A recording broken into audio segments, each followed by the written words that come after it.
Welcome back to Tailored Materials and Surfaces. Last time we looked at nitriding and other types of nitrogen containing inorganic materials that generate a hard surface, and we introduced the topic of interfacial stress, where we have a coating that is either too big for the thing it's below or too small. We can think of other ways of doing that, of generating the same effect, and also consider how that comes about and what use it is for us later. So there are two situations where you may have come across this before. If we take something like toughened glass, it is, as we know, relatively resistant to scratches and attacks, but if it gets cracked in any way, it breaks into 1,000 pieces. We see that with car windows, and we see that with other types of safety glass that are made from toughened glass. So what is toughened glass? We take our glass while it's still molten, it's still not set, so it's still in a slightly movable state. We blow cold air onto the top, which makes a layer, let's have both sides, makes a layer solidify, and so that becomes solid and hard.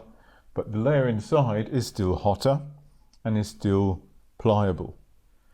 As this inside material shrinks, as it gets colder, thermal expansion causes it to, or the opposite of thermal expansion causes it to shrink back, and that generates a tension in the middle part and a compression. So this piece is under tension here, and the top surface and the bottom surface are under compression. That means that if we take this glass and we put a little scratch in it, the scratch is squeezed shut by the internal forces inside the glass. The opposite effect we see if we are, let me try and draw something that's a little bit rough to illustrate this better. So we've got a surface of something that's a little bit rough like that, and we paint it. Let's have a different color for paint. So we've got our rough material, whatever it is, and we paint it with some varnish or some paint. The paint evaporates and it would form a skin, and the skin would then shrink up like this. If the paint was a bad consistency, then we'd get all kinds of waves and ripples in the paint, and you may be familiar with that. But what if we cause the paint to form a jelly-like substance? So it forms a stiff layer, and then the rest of the solvent evaporates, causing it to shrink. That will generate a tension inside our material that will pull the surface flat. So if whatever waves we had in our surface, maybe our paint was following it to start with. So our paint was following it perfectly to start with. That's our gel layer. When we get tension inside it, it pulls it, and it pulls it to take the shortest path that it can, which makes it flatter than it would otherwise be. So our varnish, if we make the right composition, our varnish forms a kind of jelly-like material that then shrinks and pulls a very clean, shiny, flat, varnished surface, although our substrate is not quite flat. So now we've got two possibilities. Drying can cause tensile stress, or often cause tensile stress. Cooling can often cause some kind of stress between two materials or between a material and a coating, and corrosion can also generate stress in a way that we will look at now. So if we imagine we've got a surface of a metal, so this is our metal, M, and we want to oxidize it. Let's just oxidize it on this surface. The rest of it is bulk and goes to infinite distance. So we generate a metal oxide on here, MO. That's our metal oxide. The problem here is our metal oxide is unlikely to be exactly the same size as the metal. The oxygen atoms will be between our metal atoms, and that will cause it to be typically bigger. If our metal oxide is bigger, it will do things. So our normal experience of this is rust, which is iron oxide, and rust tends to flake off because of interfacial stress. The iron oxide is bigger than the iron, so as it grows, it gets bigger. As it grows thicker, it gets bigger in this direction, which generates interfacial stress. And because it's done at it tends to happen at a comparatively low temperature, the metal can't deform very easily to relieve the stress, and so what tends to happen is the metal oxide, the iron oxide, flakes off. If we take aluminium oxide, it doesn't do that. One of the reasons is aluminium oxide is very similar in size to aluminium, but it's not perfect. Aluminium oxide is also slightly larger than aluminium, and so what tends to happen there is the aluminium oxide starts to move the aluminium about. If we do the same thing as we had before, if we have a compressive stress, what would we expect to see? We would expect to see some kind of waves in our surface that develop to a different size depending on how thick our coating is. Native aluminium oxide is normally very thin, and so we don't have very much compressive stress, and so we don't get this distortion.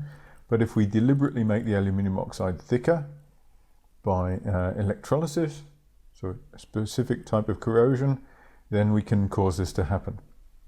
If we do it by heating it up, the problem is the aluminium becomes soft, and then it is distorted by the aluminium oxide growing. So it mostly happens in electrolysis, where we apply a positive voltage to the aluminium to make it dissolve more quickly, to generate an oxidation potential across our aluminium oxide, which makes it grow thicker.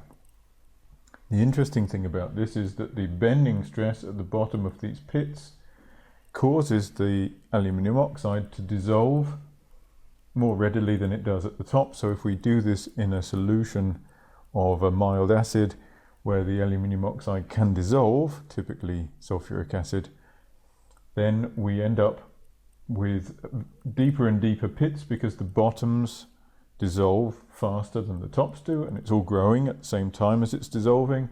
So there's a competitive growth and dissolution process, and we end up with deep pits and thick aluminium oxide. And that is what we use. This is what we use when we call it anodizing. We've generated a pitty, so a porous, very thick aluminium oxide surface, which we can then seal, and we can fill with dye or oil or something. Another interesting example that I'd like to mention now is zirconium, because if we take zirconium, which is a metal, we rarely see zirconium as a metal, but if we take zirconium as a metal, it oxidizes to form zirconium dioxide, and it forms so much stress that it can sometimes explode from the stored up forces, from the stored up compressive stress in there. Also interestingly, because the zirconium moves out to the outside to oxidize, it ends up with a cavity in the middle if we oxidize it all away. So we would end up with a hole that's slightly smaller than the original piece of metal and a zirconium oxide sort of container. So that has brought up 4 issues. Firstly, if I want to protect a metal surface from corrosion and I need to coat it with something, ideally there would be very little interfacial stress between my coating and my metal. If I coat it with a polymer, I can arrange for the polymer to be soft enough that it won't bully my metal surface. But if I have a polymer, so if I have a plastic piece, then it's more difficult to make my coating soft enough that it doesn't bully the underlying material, and then I'm going to end up with a different shape than I wanted. It will then curl it, which is what we see when we paint paper, for example. If we if we have an oxide layer, for example, and it's protecting our metal from oxidation, then we will have a worse performance if there's a high interfacial stress, because there will tend to be peeling, there will tend to be loss of our of our material. Then the other thing is, if we have compressive stress in our coating, it is good against scratches, because if we have a scratch on our surface, it will be squeezed together, and so there will be no focusing of force at the tip of the crack, which is the problem with cracks.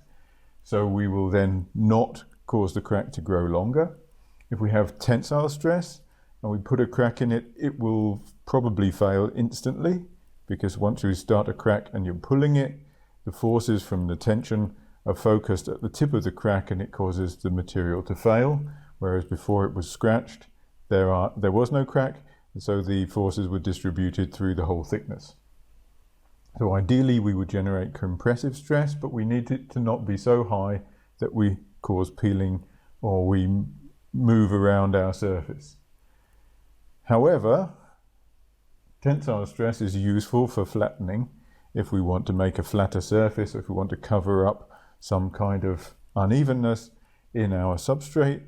If we apply tensile stress, we will automatically gain a smoother object afterwards. And 4, when our stress starts to do things, it will self-organize, so there will be a length depending on how much stress we have, depending on the thickness of the coating, depending on the strength of all of the materials involved. We will have a length, a characteristic length, where we end up with cracks or waves or something happening to our surface or it peeling. That can be useful. We can use it to self-organize aluminium oxide to have pores in it. We can use it to cause structures in paint. So hammerite paint, for example, uses a very similar effect of self-organization to generate the little dimples in it. We can use this process, but it will also cause us trouble. Now on to some more negative effects. So if we have a battery, you will know that if you have a battery and you charge it up and discharge it and charge it up and discharge it, it stops working after a while, or stops working at least as well. Some of that effect is due to a mismatch between the two states, the charged state and the not charged state, in the size of the material. So if we have a lead acid battery, it's 2 different states of lead sulfates, and they are not quite the same size, and gradually little pieces of it fall to the bottom of the battery and become disconnected from the electrodes, and then the power, the amount of current times time, so the amount of charge that the battery can deliver changes with time, the voltage doesn't. If we have lithium batteries, for example, typically they also have a similar effect where charging and discharging causes lithium compounds to move around, and lithium carbonates build up inside the pores of the battery, making them inaccessible if they're not connected to the electrode. They can't be dissolved on the next cycle, and then they get in the way and block that pore, and our battery loses performance over time. Metal dusting, or let's say again, even if we take a piece of gold and we put it into salty water and change the voltage, not so that we can dissolve gold, because we can't very easily, but if we change the voltage, we can make the surface of the gold turn into gold chloride and back into gold again. And after a few cycles, it starts to go dull, because the gold chloride is not quite the same shape or not quite the same size as the gold, and so it develops little wrinkles, and every cycle makes it worse and worse. Metal dusting is a similar process that happens in exhausts, engines, power stations, and that kind of thing. It's a high temperature effect where the metal becomes a metal carbide in the presence of a lot of heat and a carbon source, typically carbon monoxide or methane. So if we're burning petrol, for example, some of the carbon left over, some of the carbon monoxide left over, some of the broken hydrocarbons, or in a power station, some of the carbon monoxide in the gas phase, maybe some methane in the gas phase, in contact with a type of steel, will dissolve into the iron, generating iron carbides that are slightly different in size from the iron. And this is an unstable phase, so it can shift to iron carbides, to highly dissolved carbon, and then back to lower carbon content steel, depending on the temperature and also depending on what surfaces they can nucleate on. That generates, so we're not actually chemically losing any iron, we're converting it into an iron carbide and back again. But because we're converting it into a different material and back again, the size and the position of it changes and the metal turns into dust over time. Obviously, it's not a super fast process. Power stations last for decades, but it's a major problem and it needs to be dealt with or taken into account when designing power stations. Battery is the same. It's a major problem. It's not a problem initially, but it builds up over time. It's one of the reasons why they die. So we should think about it. Partly it's due to the interfacial stress between two materials, one of which is turning into another one, which causes new shapes to appear. And then when we go back, they don't necessarily go back to identical place where they were before. And over time, it gets worse and worse. Okay, I think we'll stop with that topic because I'll make it a short one. So the stress between a material and a coating on it can be used to generate structures that we didn't otherwise have. They can be used to great effect to make good things that we might want to have, but it is also a consideration, a problem that we will constantly have if we need to coat materials with other materials, because we will always have some kind of mismatch, we'll always have some kind of disagreement between the two things, and that will tend to cause problems. We can use it to our advantage, but usually it's a problem. Okay, we'll think about a different subject next time, probably a type of electrode deposition that doesn't use electrodes.